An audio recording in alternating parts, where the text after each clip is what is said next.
How can you govern a territory of 5 million square kilometers without anything faster than a galloping horse at your disposal?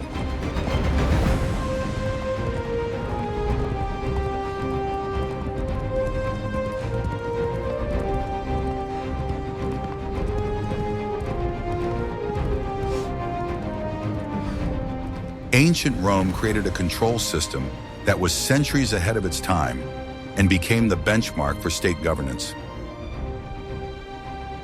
Vast expanses from foggy Albion to the scorching sands of the Sahara were subject to a single center of power located in the Eternal City. The rulers of the empire understood that without rapid communication and iron discipline, their state would fall apart into small pieces. They turned logistics and bureaucracy into a true art form, allowing legions to appear where they were least expected. Every detail of this huge mechanism worked to maintain stability and order at the borders. The Romans believed that their power should be felt even in the most remote forests of Europe. This required tremendous effort and incredible precision in the execution of orders. Watch the video to the end, and you will learn how the Romans managed to transmit messages thousands of kilometers in just a few hours. You will understand what trick allowed the emperor to learn about a rebellion in a distant province before the rebels themselves had time to organize it.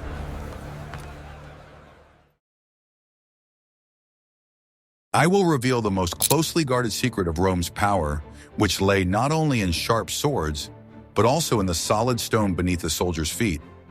Roman roads were not just communication routes, but complex engineering structures that pierced the continent in a straight line. They were built with such enormous strength that many of them are still used as the foundation for modern highways today. Deep foundations and layers of sand made these roads invulnerable to the vagaries of weather and time. The state postal service and heavy legions could travel along these roads at speeds unheard of in the ancient world at any time of the year. The straightness of the roads significantly reduced distances, allowing complex elements of the landscape to be completely ignored in order to achieve maximum efficiency. Engineers specifically chose the shortest routes, laying the way through mountains and swamps with the help of embankments. This turned the empire into a single space where every point was accessible to the central authority. The roads were built by the legionaries themselves in peacetime, which effectively maintained their discipline and excellent physical condition. Each mile of the road was marked with a special pillar indicating the exact distance to the nearest city and to Rome itself. This created the first global navigation system in history, understandable to any traveler or state courier. The army itself ensured its ability to maneuver quickly throughout the entire territory of the state. The existence of such infrastructure allowed the central government to keep its finger on the pulse of even the most remote regions. Merchants, officials, and military personnel traveled along these arteries, ensuring the constant and rapid exchange of goods and important news. The roads became the strong framework that held diverse peoples within a single political space. Thanks to them, orders from the capital reached the borders in a matter of days. For the safety of travelers, fortified posts and stations for proper rest were regularly built along all major roads. Here, couriers could quickly change tired horses, get lodging, and protection from robbers hiding in the forests. The roads themselves were designed so that the roadside was completely cleared of dense shrubs. This completely eliminated the possibility of a sudden ambush on a state messenger or trade caravan. The Romans understood perfectly well that the reliability of communication directly depended on the physical safety of those carrying important messages. Without these impeccable stone threads, Rome would never have been able to become a world power of such magnitude. The speed of information flow in the empire was quite comparable to that of the best postal services in 19th century Europe. The state invested heavily in maintaining these roads in perfect condition. The road network made it possible to collect taxes efficiently, even in the most remote provinces. Officials could regularly visit distant communities to conduct censuses and record property. This made the emperor's power real and tangible to every subject of the empire. People saw the power of Rome in every masterfully laid stone on the road. The development of roads contributed to the rapid spread of the Latin language and Roman culture. People from different provinces could communicate more easily with each other and exchange experiences. This created a single economic zone, where trade flourished thanks to the safety and speed of the roads. Economic prosperity, in turn, provided the means for further expansion of the network. Even after the fall of the empire, these roads continued to serve people for many centuries. Medieval kings used the ancient infrastructure to move their armies. Many modern European cities arose at the intersection of ancient Roman roads. This proves the genius of Roman designers and the durability of their work. We would be very interested to hear your opinion on this matter. What do you think about the possibility of building something similar today without modern construction technology? Write about it in the comments and be sure to subscribe to our channel so you don't miss new episodes. The hidden truth that everyone keeps quiet about is that Rome was ruled not only by law, but also by the omnipresent eyes of secret agents. The official postal service was only the tip of the iceberg in a huge mechanism for collecting secret data. Emperors always needed the most reliable information that had not been filtered by local governors. For this purpose, a special category of officials, known as frumentarii, was created. Initially, these people were engaged in purchasing grain for the army's needs in various provinces. This work allowed them to move freely throughout the empire without arousing unnecessary suspicion among the local population. Over time, their powers expanded significantly to include gathering political intelligence and monitoring public sentiment. They became the eyes and ears of the emperor in the most remote garrisons. These agents became the link between the imperial palace and the darkest alleys of provincial towns. They recorded any signs of discontent, corruption, or preparations for a conspiracy against the central government. The information was delivered to Rome through official channels as quickly as possible. Couriers had the legal right to requisition transport in any settlement. This system made the ruler of Rome the most informed person in the known world at that time. An invisible network of informants permeated absolutely all strata of society, from noble senators to ordinary market traders. The emperor could learn of a conspiracy in Gaul while sitting in his palace on the Palatine Hill. This allowed him to nip any rebellions in the bud. Local elites always knew that their actions were constantly being monitored, even when they were far away. This knowledge effectively deterred many ambitious governors from attempting to declare independence. Every letter sent by official mail had a seal guaranteeing its authenticity. Delays in the delivery of state couriers were punished most severely under the laws of the empire. The system functioned as a single living organism, where nerve impulses reached the brain almost instantly. Rome's power was largely based on fear of inevitable retribution for treason. Intelligence allowed for targeted action, eliminating only the main instigators of unrest. This maintained the overall stability of the system without the involvement of large military units. The frumentarii often worked under the guise of ordinary travelers or small traders. They listened to conversations in markets and baths, gathering rumors about possible uprisings. No one could be completely sure that their conversation partner was not an agent of Rome.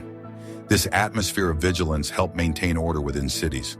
Emperors entrusted these people with the most delicate assignments, including the delivery of personal messages. The service was based on strict secrecy and personal loyalty to the ruler. Mistakes or betrayal in this environment were not forgiven and led to immediate disgrace. Therefore, agents strove to show maximum zeal in their work. Data collection included not only political rumors, but also assessments of the economic resources of the regions. The empire needed to know how much food and gold it could obtain in the event of war. These reports formed the basis for long-term planning of state policy. The entire power of Rome was based on accurate figures and verified facts. Do you think such a surveillance system would be effective in the modern world? In the next chapter, you will learn how the Romans used light and smoke to instantly transmit alarm signals. What I am about to show you is banned in 12 countries, but in ancient Rome, it was the basis of border security. It was a complex system of signal towers that encircled the empire's borders and connected them to bases. The Romans perfected the art of visual signaling, using fire at night and smoke during the day. Each tower was within sight of the next. This made it possible to transmit simple signals about enemy attacks over enormous distances in a matter of minutes. Legions deep in the provinces learned of border breaches long before a messenger could ride to headquarters. The speed of light made it possible to stay ahead of even the fastest enemy horsemen. The border became a living organism, reacting to the slightest touch of the enemy. The signals were strictly coded, which made it possible to convey not only the fact of an attack, but also the scale of the threat. The number of fires or the frequency of flashes could indicate different types of danger. Observers on the towers were on duty around the clock, understanding the high responsibility of their work. In clear weather, a chain of signals could cross the entire country in a few hours. This created the illusion among neighbors that the Roman army was omnipresent and capable of responding instantly. Barbarians were often shocked at how quickly Roman reinforcements arrived at the site of their surprise raid. They could not understand how information spread so quickly without any visible intermediaries. Fire technology replaced radio communication and satellites for the Romans. Particular attention was paid to placing these posts on dominant heights for maximum visibility of the terrain. The buildings were constructed of durable stone and had a fortified perimeter to protect the garrison. Inside the towers, there were always supplies of dry wood and special combustible mixtures. Engineers carefully calculated the angles of visibility so that fog could not block the signal.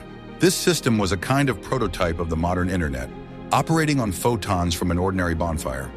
It allowed the coordination of several armies on a huge front without a single sound. Headquarters could give orders to launch a large-scale offensive to all legions simultaneously. This ensured unity of action in a crushing blow to the enemy. The most disciplined and attentive soldiers were selected to work on these towers. The slightest error in transmitting the code could have catastrophic consequences for the entire defense. Therefore, the system was duplicated and the signals were checked by neighboring posts. The Romans eliminated the human factor through strict instructions and constant training. In addition to military purposes, the towers were used to navigate merchant ships along dangerous coastlines. The light from the beacons showed the way at night and helped avoid collisions with reefs. This made maritime trade safer and more predictable for merchants. The empire took care of the infrastructure that generated income and provided communication. In peacetime, signals could announce the arrival of important persons or state cargo. This allowed cities to prepare in advance for the meeting and organize ceremonial receptions. The orderly transmission of information disciplined the entire society from the borders to the capital. Every inhabitant of the empire knew that help would come if the lights were lit. If you enjoy learning such details about ancient technologies, be sure to like this video. Your support helps us find even more unique facts about the great civilizations of the past. Don't forget to subscribe to the channel so you don't miss any new videos.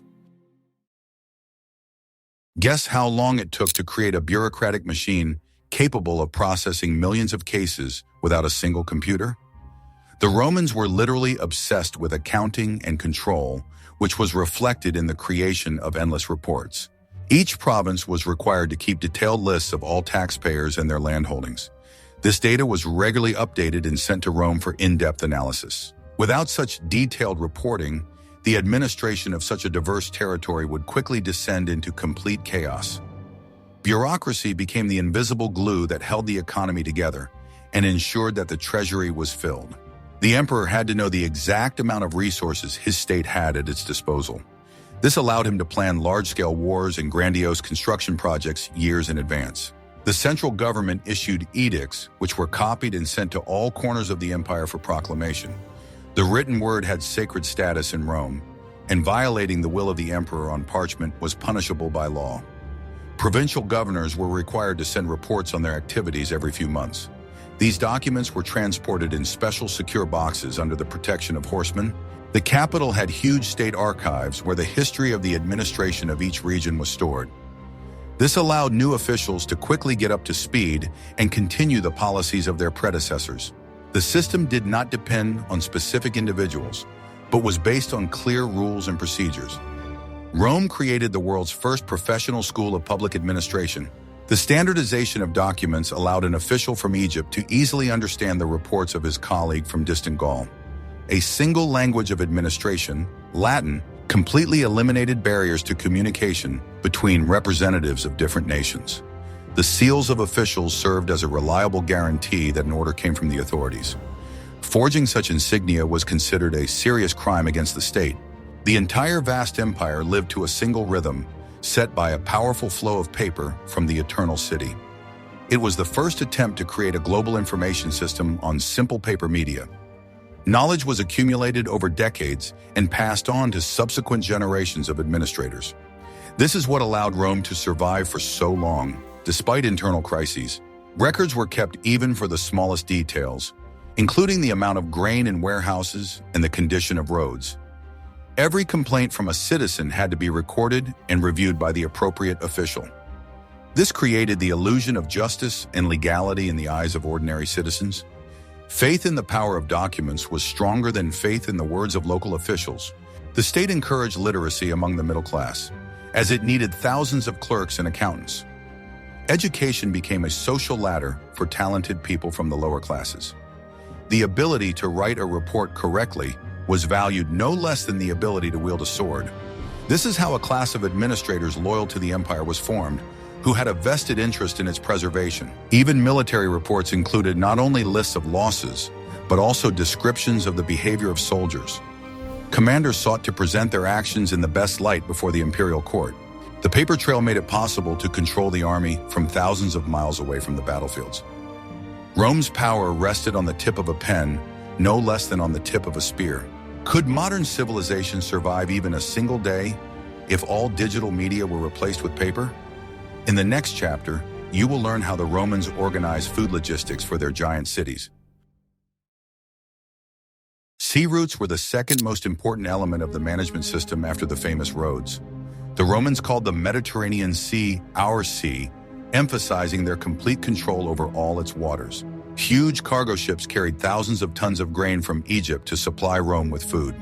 Control of these routes was a matter of national security and the survival of the capital. Any delay in food deliveries could instantly cause hunger riots in the Eternal City. Emperors personally monitored the condition of ports and the safety of navigation, investing enormous resources. Wind was the only engine for ships, but knowledge of seasonal currents allowed for the planning of voyages. The scale of maritime transport in antiquity amazes modern researchers. The Roman fleet not only transported goods, but also served as a platform for the rapid transfer of troops. The speed of movement by water often exceeded the speed of legion marches on foot several times over. Communication ships constantly shuttled between major ports, delivering the emperor's most urgent dispatches. The Maritime Postal Service operated in parallel with the land-based service, providing reliable backup channels. Ship captains were personally responsible for the safety of state cargo and valuable passengers. Each major port had a special service to monitor arriving and departing ships. This made it possible to control the movement of people and goods throughout the Mediterranean Sea. The empire united the coasts of 3 continents into a single economic zone.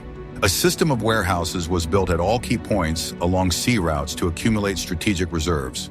These buildings were designed to protect against moisture and pests for long-term storage.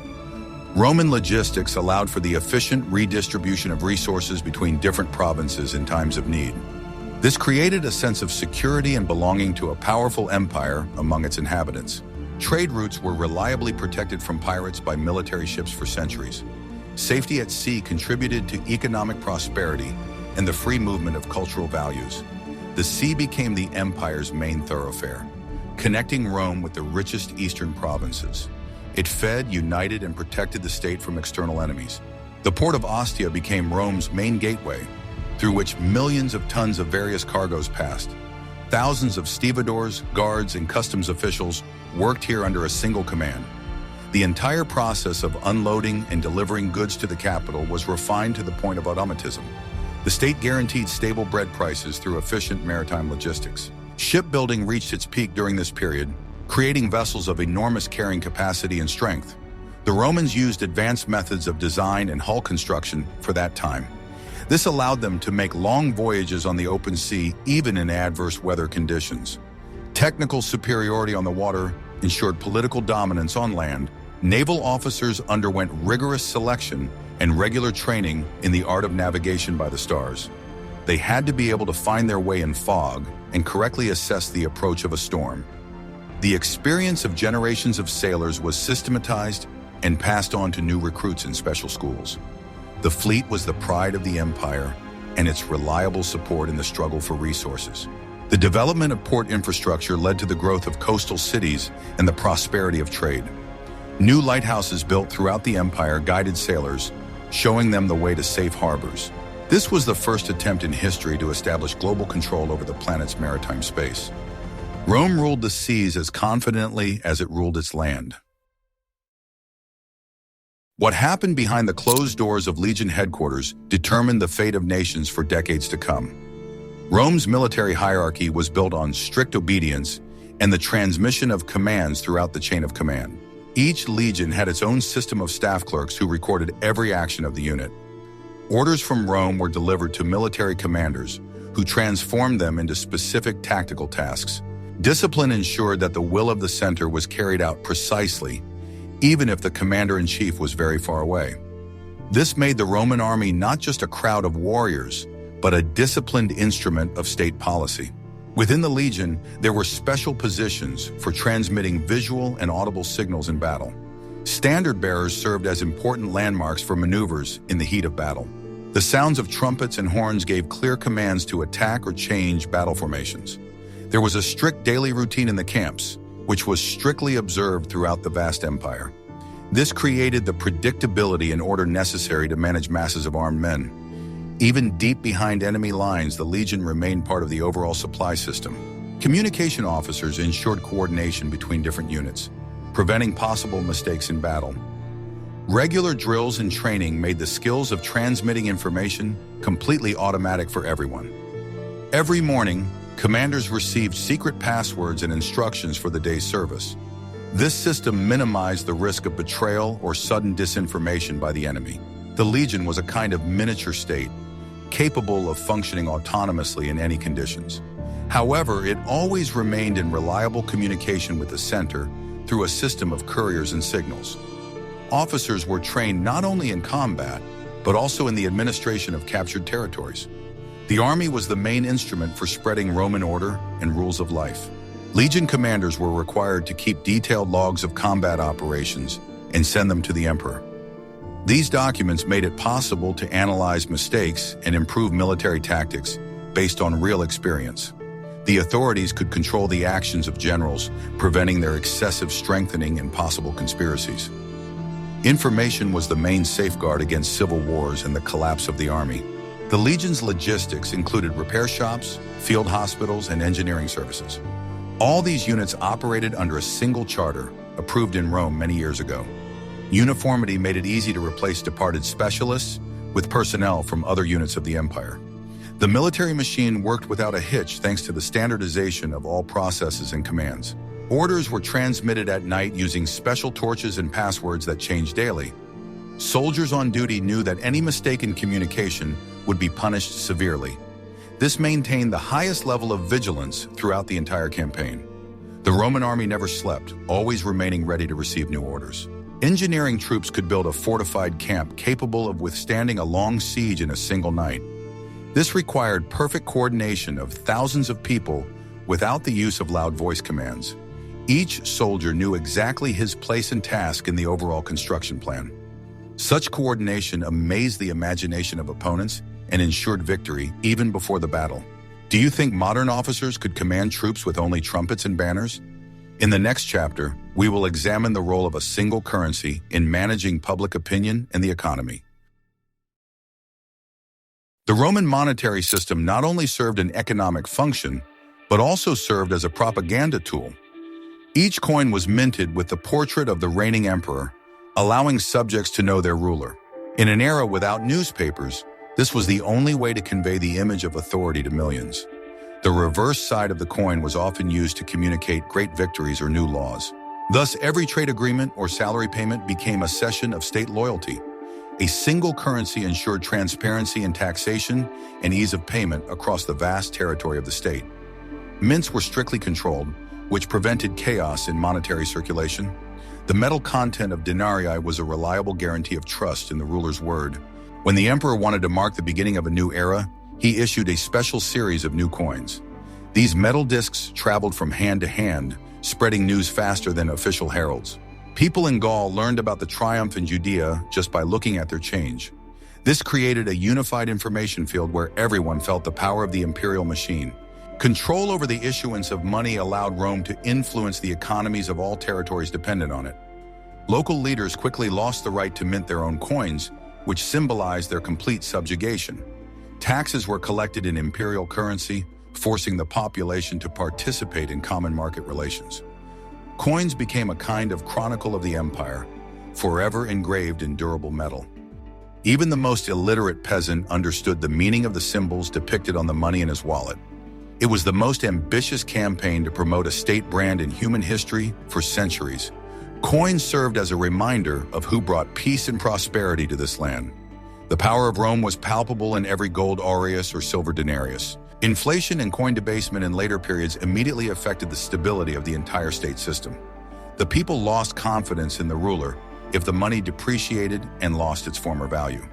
Therefore, strong emperors always sought to maintain the purity of the metal and the consistency of the currency's appearance.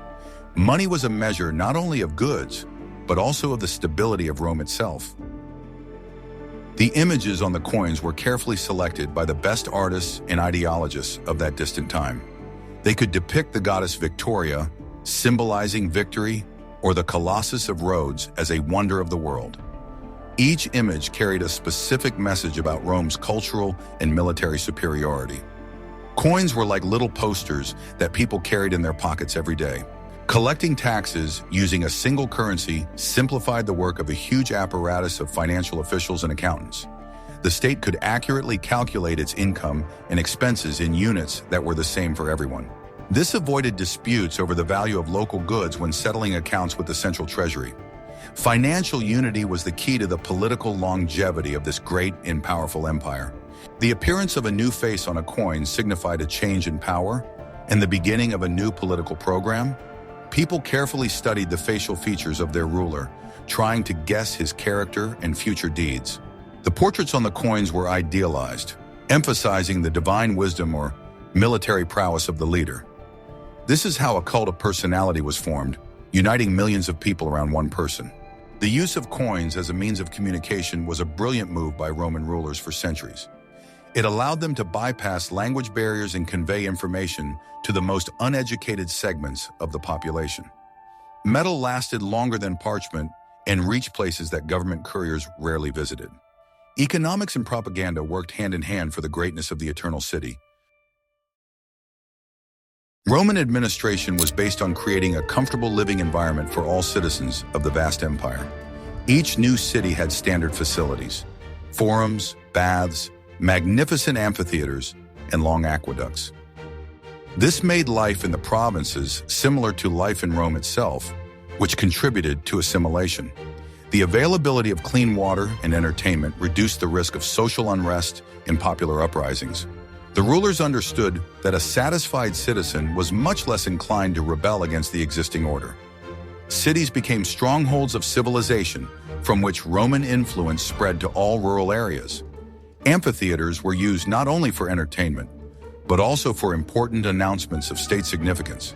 Thousands of people gathered here, and the governor could address the huge crowd directly. These were centers of public life, where the opinion of the majority was formed and common values were transmitted. Court buildings and central squares were a constant reminder of the immutability of Roman law and justice. The uniform architectural style emphasized the monolithic nature of the empire and its technical superiority over its neighbors. Residents were proud to belong to a society capable of erecting such grandiose and durable structures. The sewerage and sanitation system in cities effectively prevented epidemics that could paralyze the entire administration. Roman engineers paid great attention to hygiene, understanding its direct connection to social stability.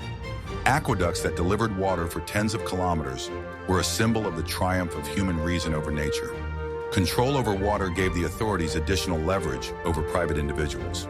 The city layout with straight streets allowed troops to be quickly moved to suppress internal unrest.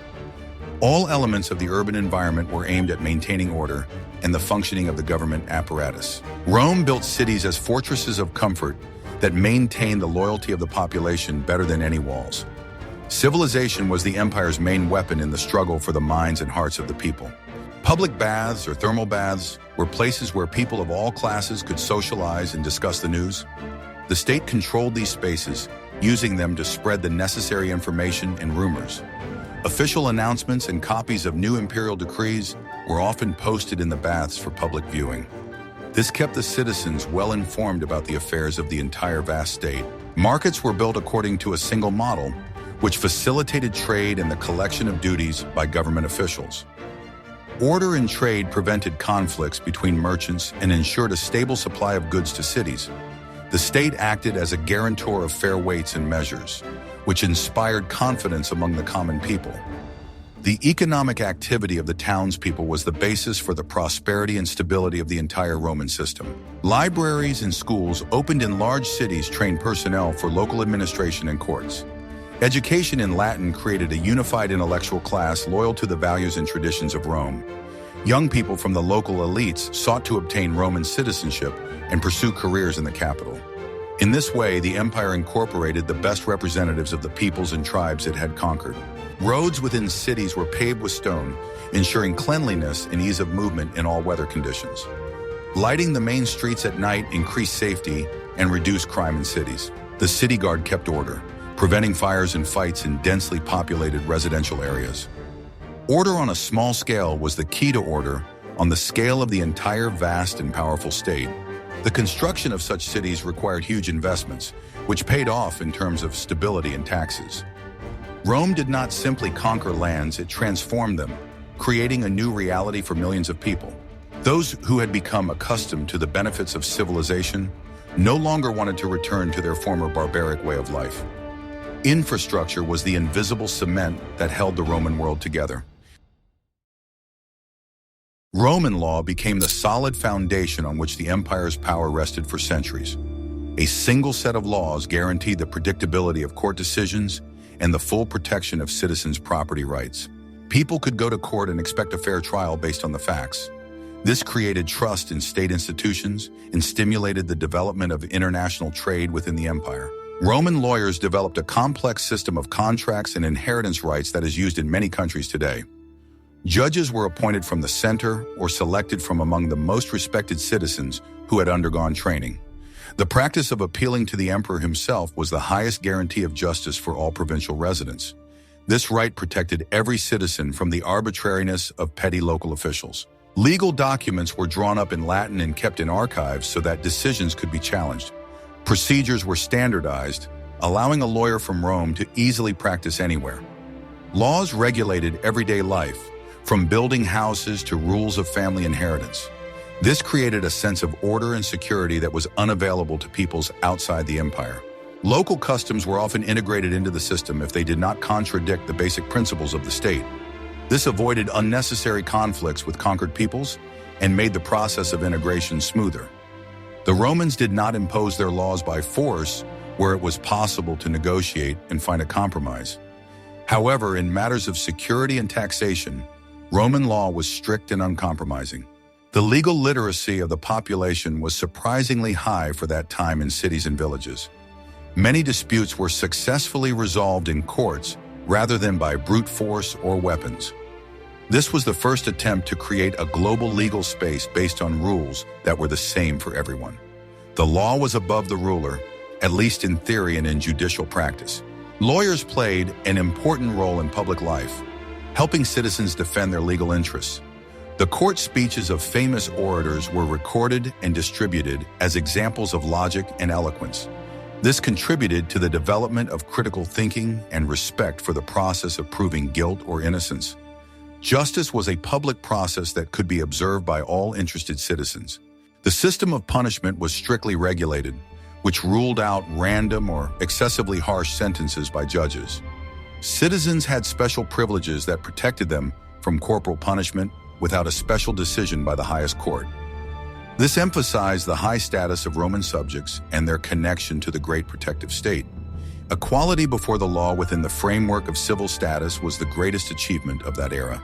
The laws were constantly being improved and adapted to the changing conditions of life in a huge state. Emperors issued new decrees that supplemented and refined the existing legal framework over the years. This made the system flexible and capable of effectively addressing new challenges arising in the provinces. The law was a living instrument of governance, not a frozen set of ancient dogmas and rules. The state's protection of commercial transactions allowed merchants to invest in risky maritime transport. They knew that in the event of a breach of contract, the court would compel the defendant to fulfill their obligations. This trust was the engine of the ancient economy, and the basis for the prosperity of many merchant families in the empire. The law ensured peaceful competition instead of armed conflicts over resources and markets. Roman law outlived the empire itself, becoming the basis for the formation of the legal systems of modern Europe. Its principles of logic, justice, and protection of private property remain relevant today. We still use terms and concepts created by ancient lawyers thousands of years ago. This proves the universality and depth of the Roman approach to governing human society. Religion in ancient Rome played a key role in ensuring the loyalty of subjects and the unity of the state. The Romans showed remarkable tolerance towards local cults, often identifying foreign gods with their own. This allowed new peoples to be incorporated into the general ideological system without destroying their values. An obligatory element for all inhabitants was the cult of the emperor's genius, symbolizing loyalty to the state. Participation in public sacrifices and festivals was a form of civic oath that united all people. Priests often acted as state officials, ensuring that rituals and order were observed. Temples were built in the most prominent places and served not only as places of worship, but also as centers. Religious calendars set the rhythm of life throughout the empire, marking days of rest and important dates. Joint celebrations helped strengthen social ties and form a common imperial identity among all. Religion provided answers to eternal questions and sanctified the emperor's power as a divine chosen one. This made any opposition to the state not only a political crime, but also an act of sacrilege. Sacred texts were often used to justify important political decisions and military campaigns. The system of priestly colleges ensured control over the moral character of society and the observance of ancient traditions.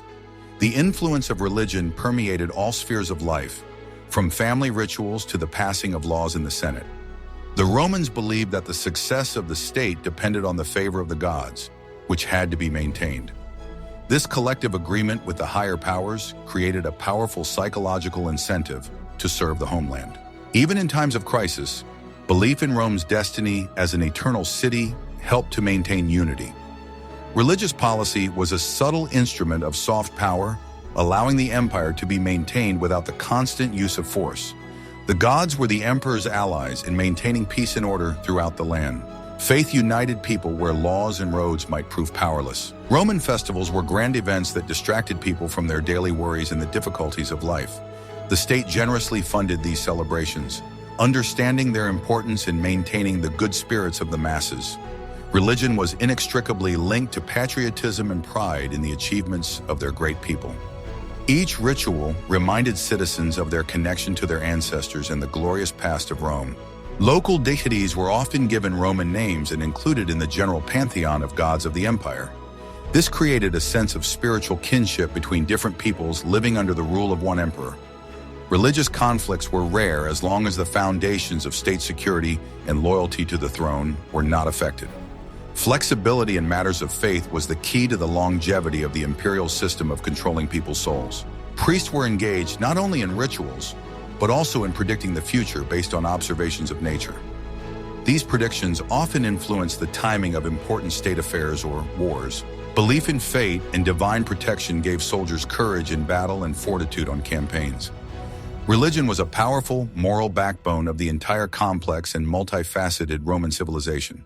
The emperor, bearing the title of Pontifex Maximus, held the highest secular and spiritual power in his hands. This made him a sacred and inviolable figure in the eyes of most inhabitants of the vast state. Such unity of power prevented the conflicts between church and state that tore apart later empires. Religion served as a pillar of the throne and a guarantor of stability for many centuries. Even after the adoption of Christianity, the empire sought to preserve its structure and methods of governance through the church. Many of Rome's administrative divisions formed the basis of church dioceses and districts throughout Europe. The religious heritage of antiquity continues to influence the modern world through art, architecture, and holidays. Rome managed to create a system of belief that outlived the stones of its forums and temples. We have examined in detail how ancient Rome managed to govern vast territories without communication technology. It was a complex system where physical road infrastructure was combined with subtle psychology and bureaucracy. Every element, from signal towers to portraits on coins, worked to maintain the stability of the center. Rome proved that organization and discipline mean much more than simple technical superiority. The legacy of this system still lives on in our laws, roads, and principles of public administration. We reap the benefits of ancient wisdom, often without even thinking about its true origins. The history of Rome teaches us the importance of having reliable channels of communication and uniform rules. It was the greatest experiment in uniting humanity under the rule of reason and law. Which of the listed control systems did you find most effective for that distant time? Please suggest topics for future videos that you would be interested in exploring in detail. Subscribe to our channel to be the first to learn incredible facts about how empires were built. We will continue our journey through the centuries, revealing the secrets of the most powerful civilizations of the past.